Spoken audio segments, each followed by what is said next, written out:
nombre es Jesús María Sanchidrián Gallego, soy el cronista oficial de la ciudad de Ávila y aparte de eso responsable del área de urbanismo del ayuntamiento. Nos encontramos en el Jardín de San Antonio, que es el jardín más relevante y emblemático por su antigüedad, por su tamaño, por su porte, por su tradición histórica de la ciudad de Ávila. Soy Nuria García Cenalmor, técnico de medio ambiente del Ayuntamiento de Ávila y nos encontramos en el Jardín de la Viña, un espacio de más de 1 hectárea al norte de la ciudad de Ávila. Hola, soy Margarita Martín González, oficial de la Policía Local de la ciudad de Ávila. Nos encontramos en el Parque Municipal de Educación Vial. Soy Tomás Santamaría, soy doctor en Ciencias Biológicas, ecólogo. Trabajo en la Universidad Católica dando clases de ecología, zoología, diferentes espacios naturales y me dedico sobre todo a la protección de la naturaleza.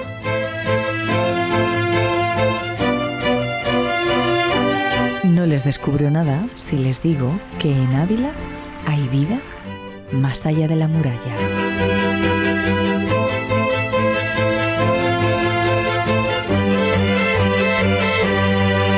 Este es el Jardín de San Antonio, de la ciudad de Ávila, el jardín más emblemático y más significativo, más histórico de toda la ciudad.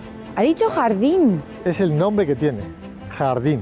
No parque. Puede ser las dos denominaciones que tiene. Parque de San Antonio por la amplitud, porque ten en cuenta que esto tiene más de 6 hectáreas. Lo de jardín es la denominación que se da a los espacios verdes o parques integrados en la propia ciudad. Esto surgió como parque periurbano, es decir, fuera de la ciudad, porque aquí no había nada.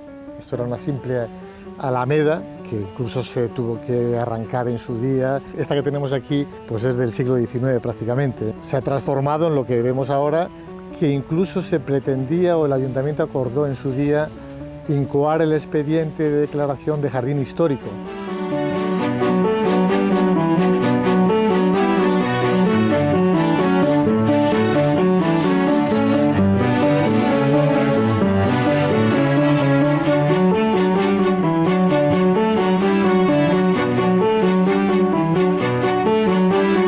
Jardín y parque siempre hay un poco la controversia. Normalmente un parque es un jardín grande, ¿vale? Tiene que tener unas dimensiones, tiene que tener unos metros cuadrados para ser considerado parque.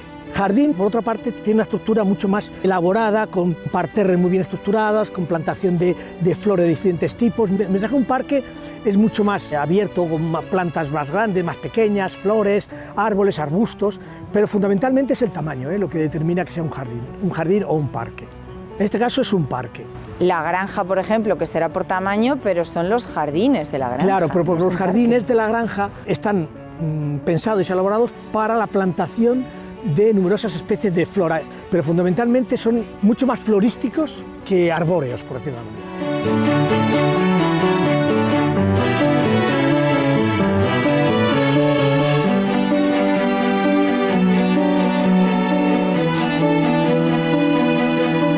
Por dimensión, tiene 6 hectáreas y media y si contamos aquel entorno del convento de San Antonio, con lo que ahora ocupa la antigua estación de autobuses y un polideportivo de San Antonio, sumarían más de 9 hectáreas.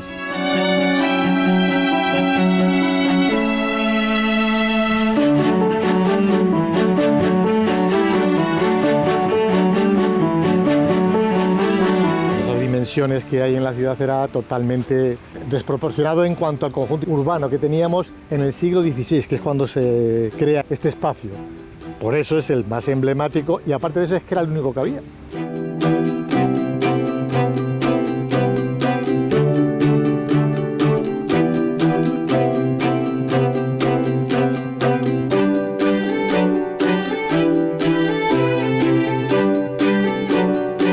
Esto era una alameda.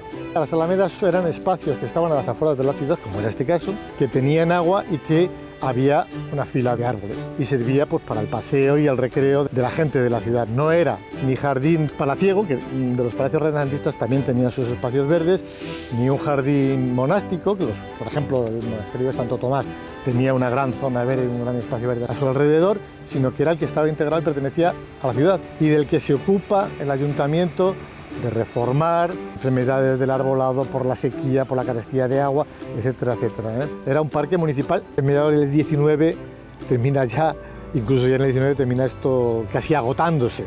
Se hacen podas para obtener vigas y madera, para una antigua cárcel que no se hizo, para una plaza de toros se decía que tampoco, y las enfermedades que tenía la vegetación. O sea, probablemente esta vegetación no tiene nada que ver con la que había en esa época.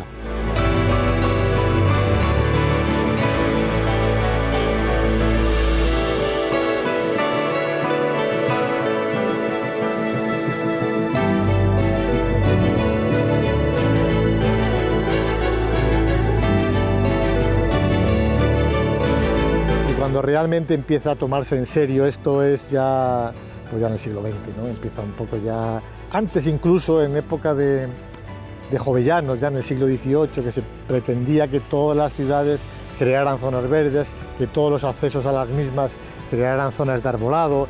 Empiezan las ciudades o los municipios a concienciarse de esa necesidad. Hay que tener en cuenta que esta era la Avenida de Madrid, era la carretera que conducía a Madrid, que no había nada.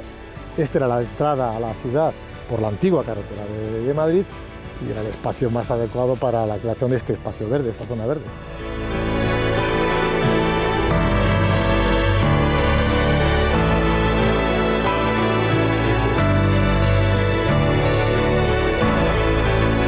La ordenación, digamos, de espacio para el tránsito... Sí, de las 3 avenidas, ¿eso de qué época es? Eso ya es del siglo XX.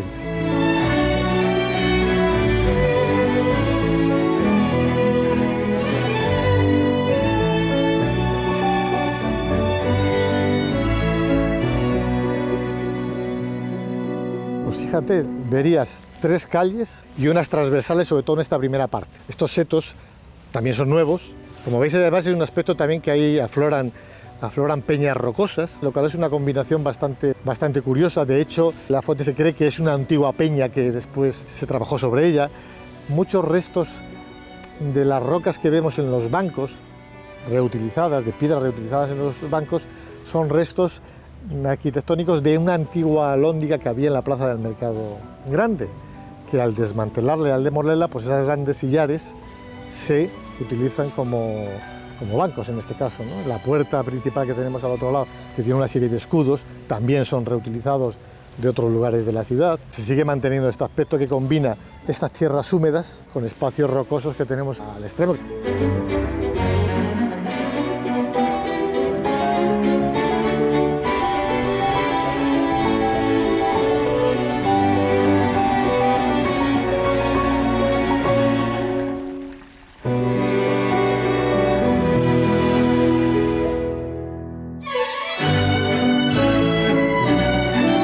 Se han realizado muchísimas intervenciones en este parque, ha estado también muy deteriorado durante mucho tiempo, en los años 20, en el siglo XX, en los años 30, 40, 50, y no es hasta los años 80 cuando se realiza ya una primera intervención en la que se plantea ya una reestructuración del parque con plantación de picéas, de abetos, de cedros, de liquidámbar, es decir, una serie de árboles que son los que vamos a ver ahora y que dan esta majestuosidad a este entorno.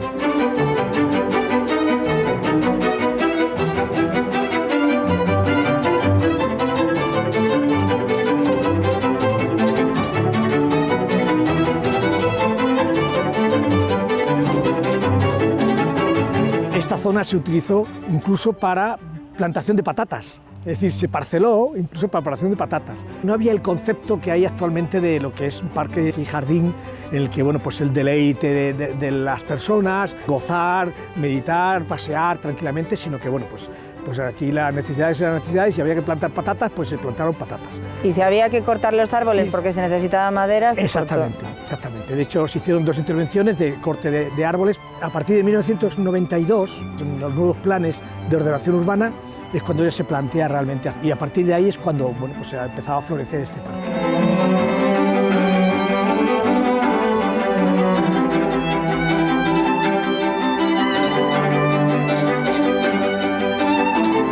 Se estructura en tres grandes paseos.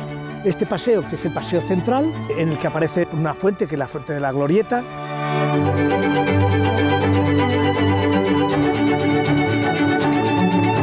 Otra fuente, que es la fuente de los Angelitos.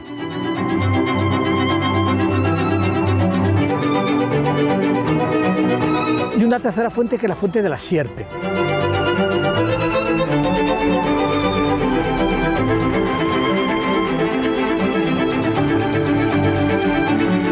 lugar más significativo del Parque de San Antonio es la Fuente de la Sierpe, que se llama, que es un dragón con escamas, como se ve, y tiene el mismo origen que el propio jardín, finales del siglo XVI, coetáneo a su vez del convento de San Antonio. Tan identificativo es que era el encabezamiento, la embocadura de la alameda que teníamos aquí.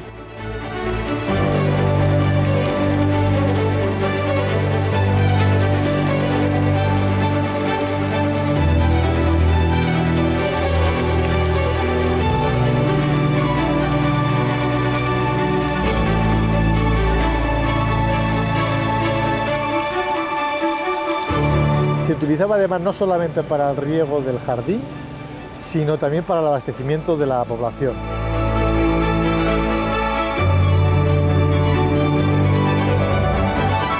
Tenemos las dos fuentes en el interior, tenemos la Fuente de los Angelitos, todo el paseo central está coronado por una gran fuente al comienzo, otra en el centro y esta al otro extremo.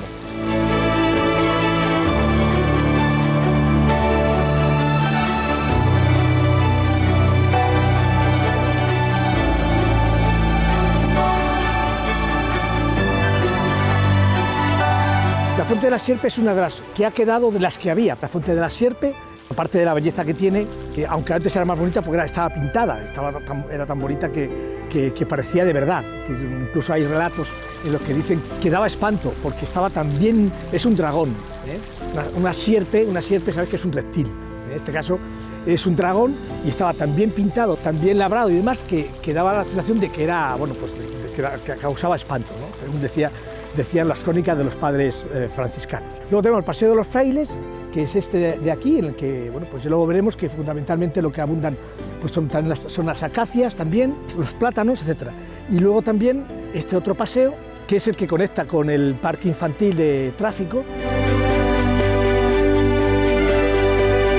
Y hay auténticos joyas. Este pasillo que veis aquí, este paseo, fundamentalmente es de castaños. Castaño de Indias, que es un árbol muy rústico, un árbol que aguanta muy bien las heladas, que su nombre viene precisamente de Hippocastanum. Sabéis que dan unas castañas pilongas que llaman en algunos sitios, y que no son comestibles, pero que se daban de comer a los caballos. De ahí viene hippos, caballo, castanum, castaño.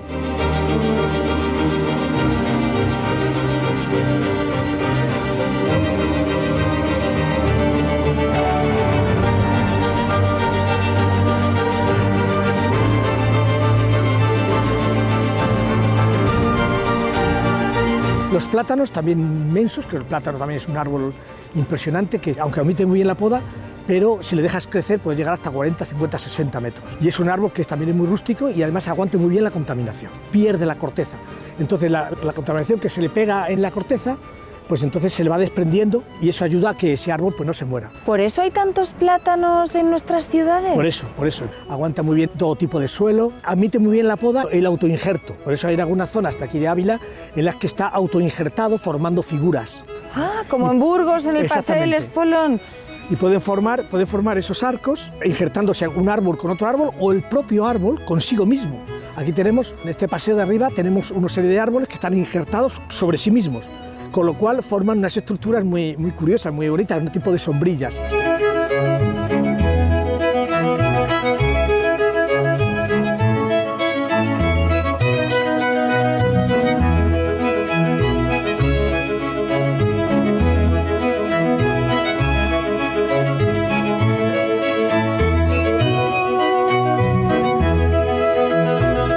Hay que reconocer que los usos nuevos que se van estableciendo en este tipo de espacios integrados en la propia trama urbana pues van variando. Hay unas instalaciones de educación vial para todos los escolares que son muy importantes.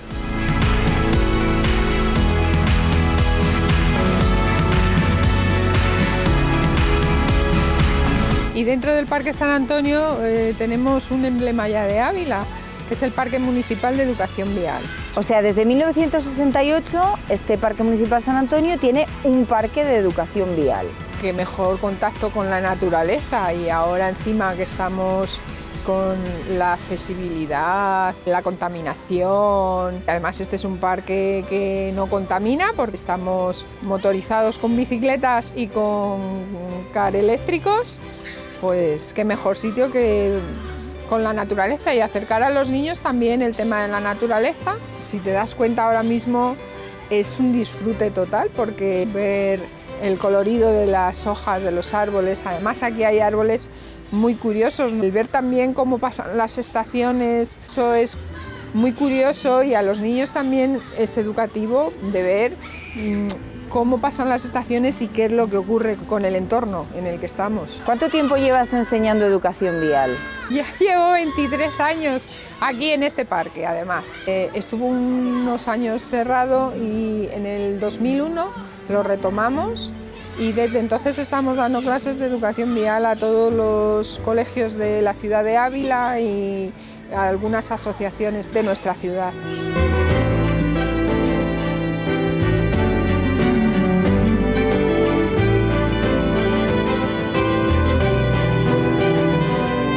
Participan todos los centros escolares de Ávila, incluidos los institutos, porque trabajamos también con primero de la ESO, que ya es de instituto.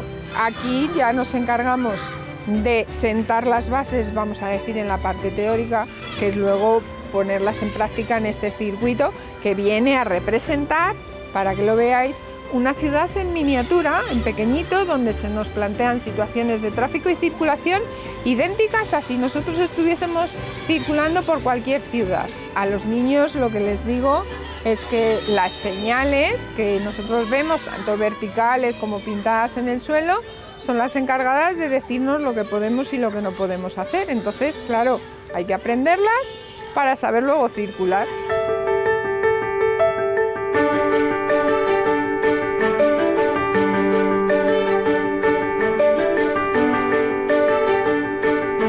Podemos pasear por cualquier parque de Ávila con total tranquilidad, que son súper seguros, incluyendo el Parque del Soto, que es enorme. Son entornos seguros al 100%. Aquí no tenemos, gracias a Dios, actos vandálicos. Se respeta bastante, las zonas de juego se respetan bastante, están bastante aptas.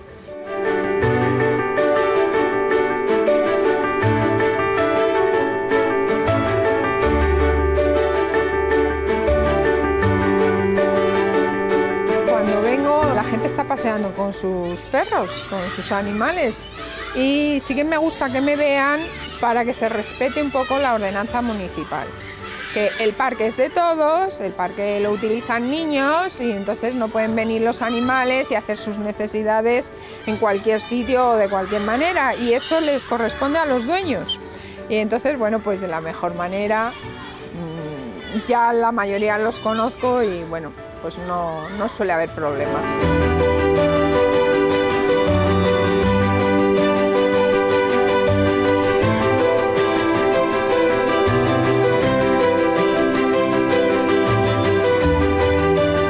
Se hacen también rutas por los parques y jardines de la ciudad. Evidentemente esta es una cita obligada y aparte de eso, al estar en el centro de esta parte de la ciudad, lugar de cruce y de tránsito casi obligado. Por lo tanto sí, es un parque vivido y además últimamente incluso se ha hecho un espacio para perros en el otro extremo, con lo cual, pues bueno, pues una utilidad fenomenal la que tiene.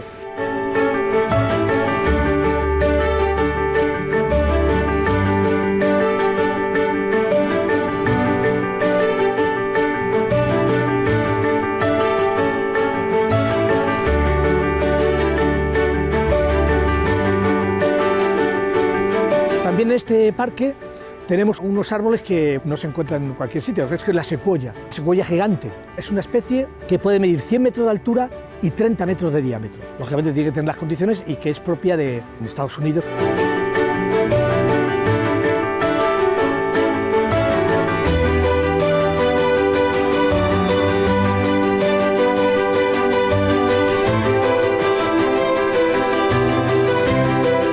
Cedros impresionantes también, el abeto Normandía, que también lo tenemos aquí, que también es un ejemplar único también en Ávila.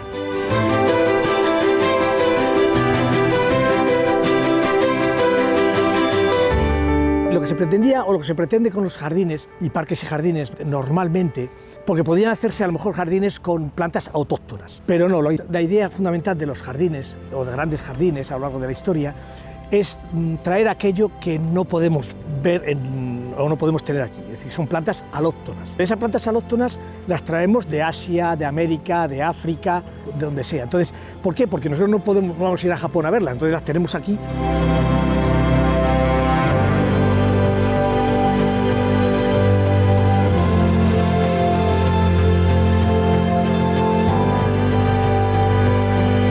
Es de crear una biodiversidad, o una riqueza más bien, más que biodiversidad, una riqueza de especies, y embellecemos las ciudades de colorido, de olor, es decir.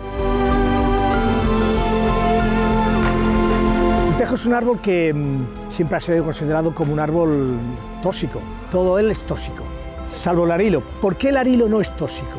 Es precisamente para que los pájaros, las aves, lo puedan comer y luego cuando lo excretan, pues lo dispersen en otro sitio. Es un árbol que también es imputrescible, es decir, no se pudre fácilmente, no se pudre la madera. Entonces los muebles hechos con tejo, los muebles de tejo, o los féretros hechos con madera de tejo, pues no se pudre la madera. El tejo siempre se ha querido poner en todos los parques porque además el tejo es símbolo también de la eternidad, un árbol que dura muchísimo, que puede durar más de 1000 años. ¿Cuál es la relación del tejo con la expresión tirar los tejos? ¿Hay alguna vinculación? Sí, hay una vinculación.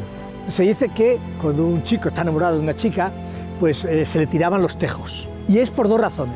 Primero porque el tejo es un árbol eterno, por decir de alguna manera. Simboliza la eternidad, es decir, mi amor va a ser eterno. Tiraban ramas a los pies para demostrarle que yo estoy enamorado de ti para siempre.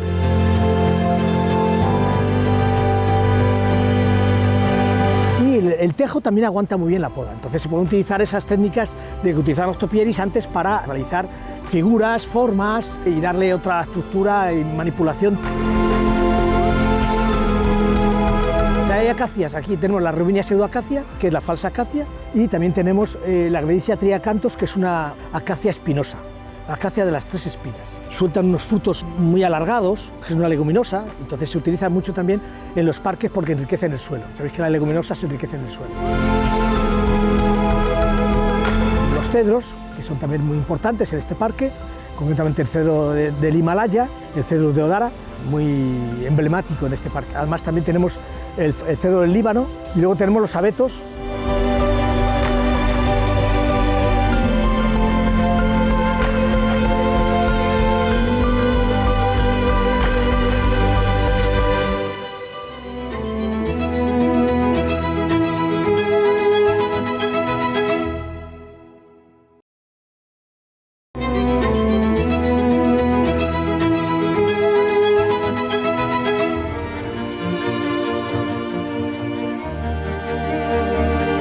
Cambiamos de espacio, pero no de ciudad. Recorremos el Jardín de la Viña.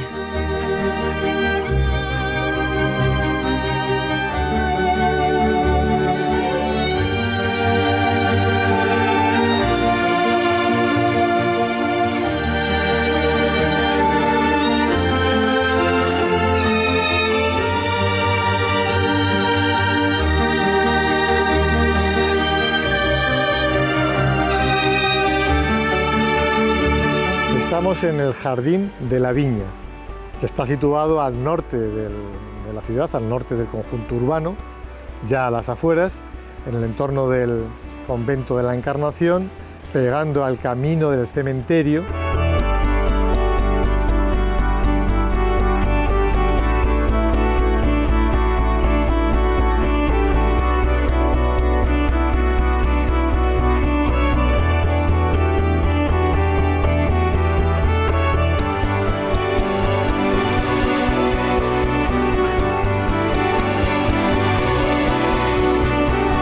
Históricamente es un jardín privado, su dueño, que se llamaba Baltasar Márquez y Salvatierra, en los años 30. El Plan General de Ávila del año 86 contempla este espacio como un espacio a obtener, como una zona verde para la ciudad. Claro, es privado. ¿Desde cuándo este parque es de todos los abulenses? 2000.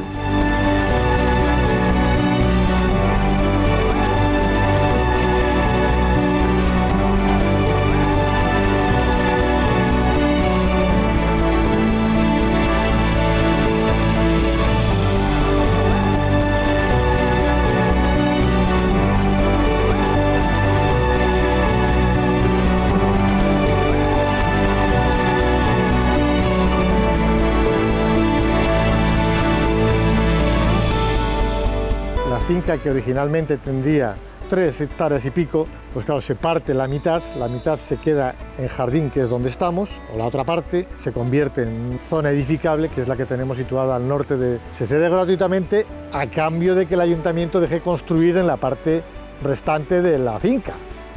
O sea, gratis no hay nada. Fue muy polémico aquel desarrollo urbanístico, porque la parte que se ha edificado estaba también llena de arbolado, sobre todo pinos, y entonces ese pinar, esa parte es la que se sacrificó en la urbanización, digamos, de este jardín.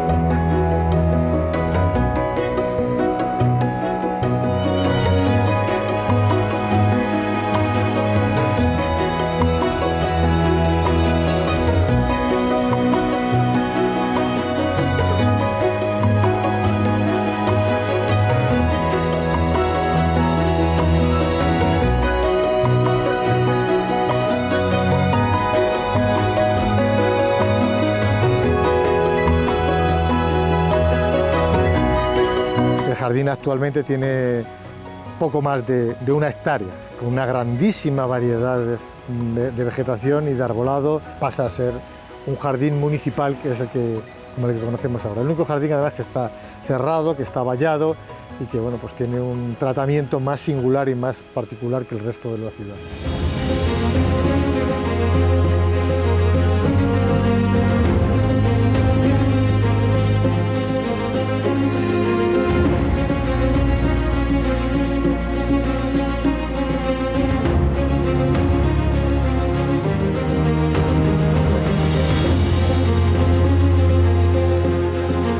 ¿Cómo podemos describir este jardín?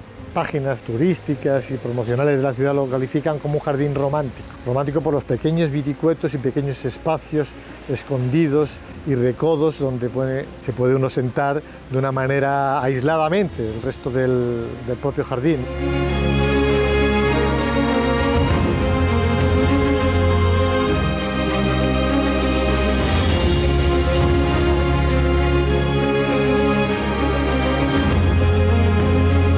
Aparte del uso propio del jardín, es decir, de la estancia, el recreo y demás, tiene también un aspecto pedagógico y educativo. De hecho, la señalítica de todo el jardín invita precisamente a conocer las distintas especies, no solamente vegetales, sino los pájaros, las aves que aquí pueden anidar. Bueno.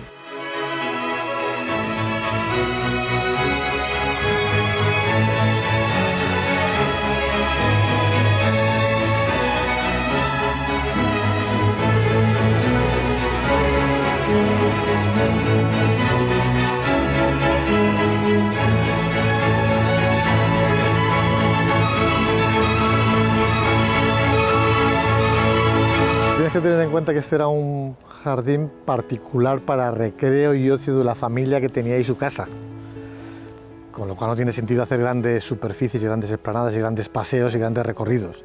Y lo de pequeños espacios y pequeños recodos pues son pequeños caprichos que se van haciendo en este tipo de jardines familiares, casi palaciegos. Este casi no tiene nada que envidiar a ninguno de los jardines de muchos de los palacios o de los conventos o de los monasterios. Más aún, yo creo que es el más importante de los jardines privados que tenía la ciudad.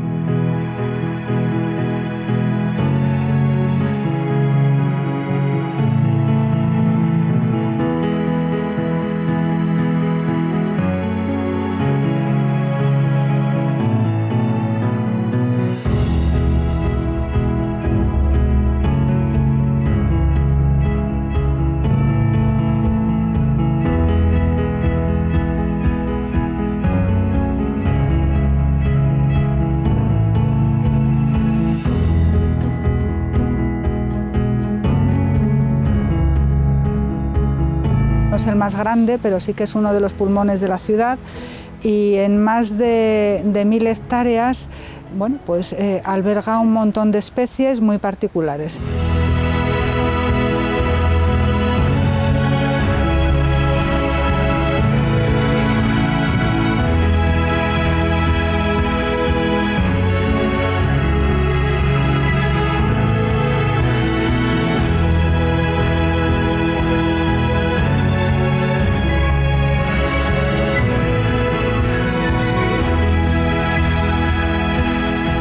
conserva pues, el muro perimetral de mampostería, 3 entradas en el sur, en el este y en el oeste, y conserva también una fuente y un estanque que en el pasado, ahora mismo se ha reubicado, no está donde estaba originariamente, pero en el pasado bueno, pues se utilizaba para el riego de una zona de este jardín que por lo visto tenía usos hortícolas.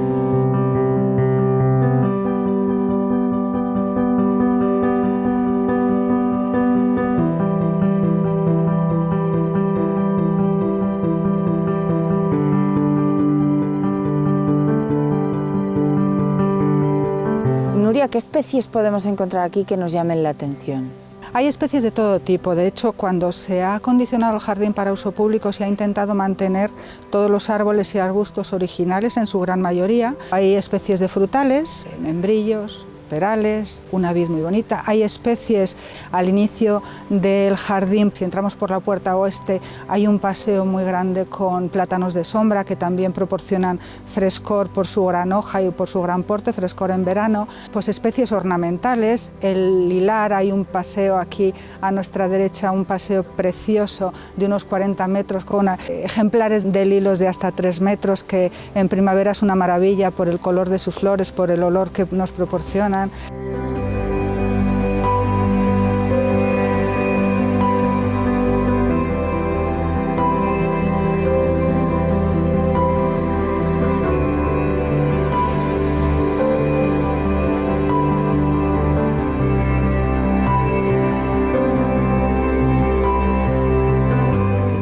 Hay plantas aromáticas, hay fresno y hay especies también alóctonas traídas de fuera, pues era un jardín privado que querían un poco tener especies, digamos, exóticas que dieran un poco de categoría al jardín. Hay cedros del Himalaya, cedros del Atlas, hay olmos siberianos que son alóctonos, todas estas proceden de otras zonas distintas a la nuestra.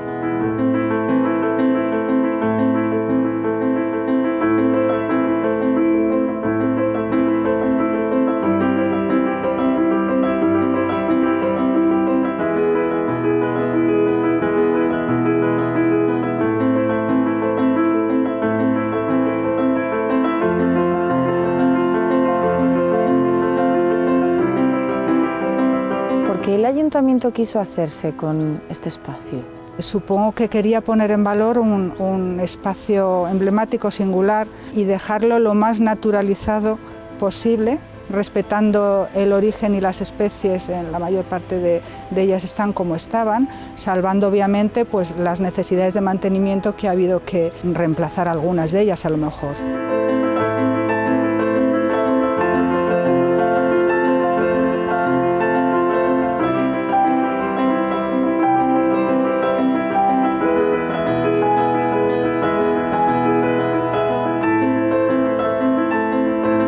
En 2004 se estableció una senda botánica autoguiada. Habréis visto que en las 3 entradas hay unos paneles, hablan un poquito del origen del parque, de la estructura que tiene y de la senda botánica autoguiada con un itinerario en el que de las más de 45 especies que alberga el parque se han seleccionado 24, las que se han supuesto más representativas y se han señalizado.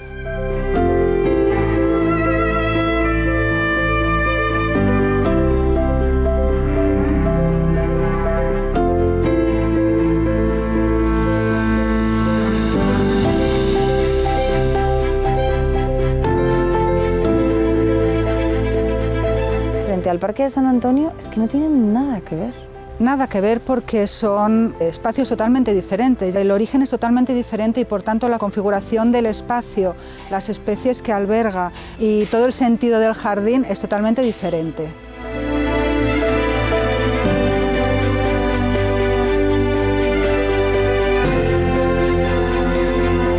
Un poco la joya. Sí, en realidad es un jardín muy peculiar, muy emblemático, es una pequeña joya, la superficie no es muy grande, el ayuntamiento lo mima mucho, de hecho tiene personal exclusivo para cuidar y mantener este espacio, para controlar, vigilar y abrir y cerrar, normalmente tiene un horario de apertura.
si la ley de patrimonio te valoriza, digamos, los jardines históricos como espacios verdes y zonas verdes organizadas que están dentro de las ciudades, distinto a los parques naturales y distinto a los sitios pintorescos y demás, pues es el que pretende dar ese valor.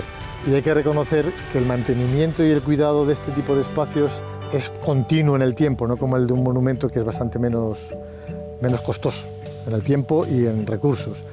Los jardines son más efímeros. Si no los cuidas, si no los mantienes periódicamente, desaparecen. Por eso, ante esa idea que se tiene del árbol que se puede cortar, que sirve para otros usos, que si se rompe no pasa nada, se puede plantar otro, efectivamente nos cuesta un poco reconocer el valor que realmente tienen, ¿no?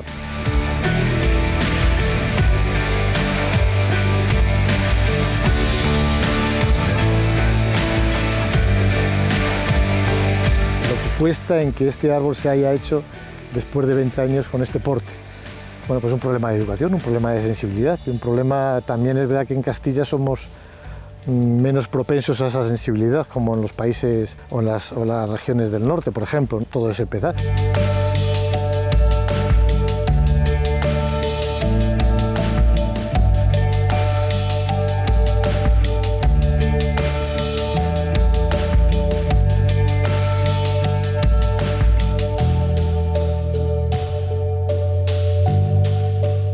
Bueno, pues porque tenemos que aprender a valorar la naturalización del entorno. Son espacios que tenemos muy cerca, no siempre en las ciudades. En Ávila tenemos la suerte de tener un tamaño muy propicio a disfrutar del entorno natural más cercano con mucha frecuencia, pero a lo mejor hay otras ciudades que no tienen esa suerte. Entonces tenemos que poner en valor la naturalización del entorno y el disfrute de la naturaleza cercana.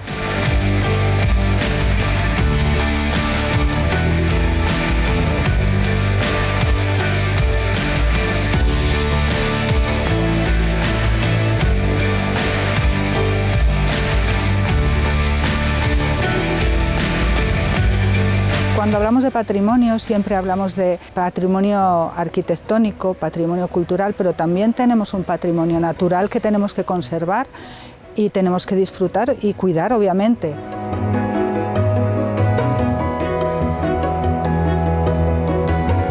La vida antes era diferente, es lógico. Antes este tipo de cosas pues costaba mucho mantenerlas y era de disfrute de muy pocos. Ahora afortunadamente este tipo de espacios se abren al público y se disfruta de otra manera.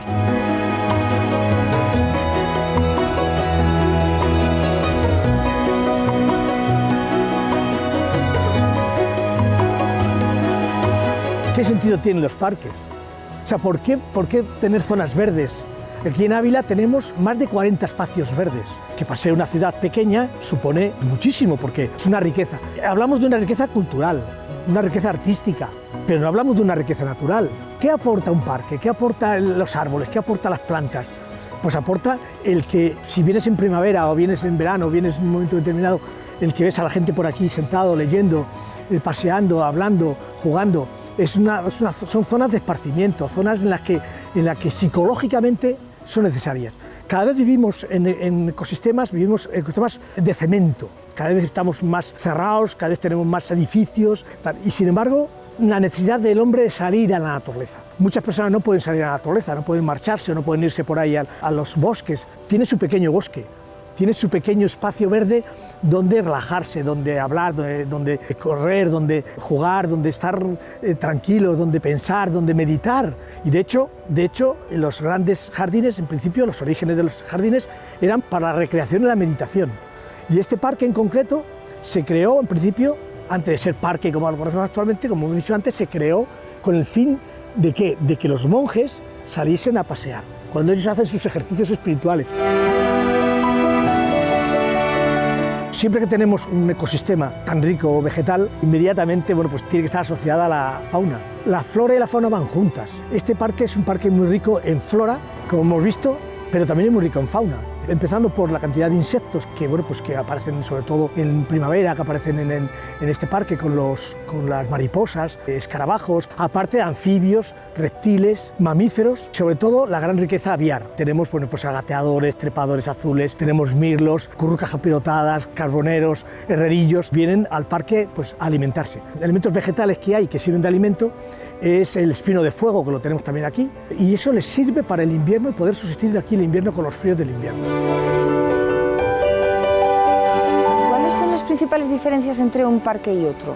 Entre este concretamente y el de la Viña, la diferencia es que este es un parque para el deleite general del público y en el que hay juegos, en el que, bueno, tenemos también, como hemos dicho, lo del parque de tráfico.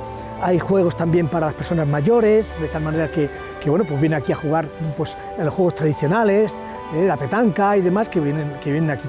Mientras que la Viña es un jardín romántico. La Viña es un jardín que, aunque es mucho más moderno, porque es de este siglo, es decir, que es relativamente moderno, pero se hizo con una estructura muy romántica, es decir, con paseos, con plantación de especies, de setos, es decir, con pérgolas, con túneles de lilos, de tal manera que en este parque bueno, pues es diferente porque te da una sensación de que estás en un parque mucho más romántico, de la época del romanticismo. Entonces, estas islas de vegetación, estas islas verdes, son fundamentales para el equilibrio psicológico de las personas.